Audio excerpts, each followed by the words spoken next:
In Diablo 2, there are a lot of unique items, but due to how they were introduced, the class-specific items generally got far more limited representation. In the case of today's video, we look at one of the most severe cases of this, with unique claws, where they only have a grand total of 4 uniques, with most people usually only recognizing 1 or 2 of them.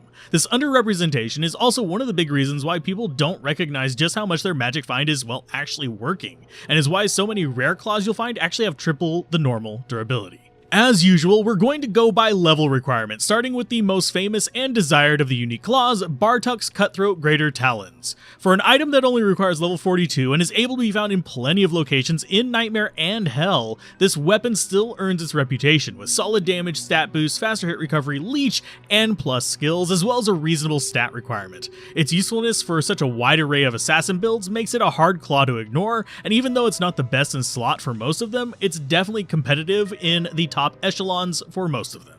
Moving into the elite claws though, which are harder to find, we start with Jade Talon, the wrist sword, most known for being the resistance claw. It packs good damage for a one-handed weapon, being on par with Bartuk's in that regard. It also has a few plus skills for martial arts and shadow disciplines, as well as packing faster hit recovery similar to, well, Bartuk's.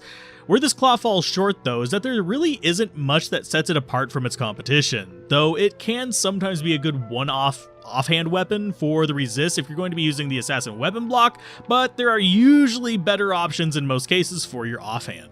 Next is one of the weird claws, in Fire Lizard's Talons, which as their name implies, they're fire-themed claws, with variable plus skills to Wake of Inferno and Wake of Fire, and also a broad plus skills for martial arts. It can feel a bit confused in that regard, but outside of that, they're just reasonable damage claws with chunky fire damage and increased attack speed, with highly variable fire resist tacked on. I've tried a few times to decide a good use for these, but almost always seem to fall back on just the claw rune words, or even some shoppable claws depending on my build.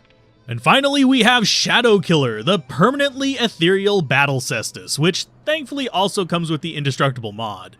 Due to being ethereal and getting okay bonuses, it is the highest physical damage of the unique claws in the game. Also packs some defense reduction, target freezing, mana per kill, as well as a fairly big 33% chance to cast a low-level Frost Nova each time you strike with it. Though the reality is, while in and of itself it's, well, fine, it just lacks anything particularly overpowered either, and it sort of suffers the same fate of similar elemental themed uniques in other weapon types just by being just meh. Overall, the unique claws are underwhelming, especially compared to their weapon-specific rune words like Chaos, that you can find linked in the end screen of this video, by the way. We have a whole video on that. With the advancement of Resurrection, maybe, just maybe, we can hold out the hope of something changing that, maybe getting more unique claws, since there is an entire slew of, well, claw types for each tier that potentially they could add uniques to. And as always, yeah, despite the underwhelming nature of these, we do still want to thank you guys, the patrons, the members, the regular viewers, for making the item catalog videos possible, especially for these less loved ones that will generally get less views, but hey, it's still fun to make them.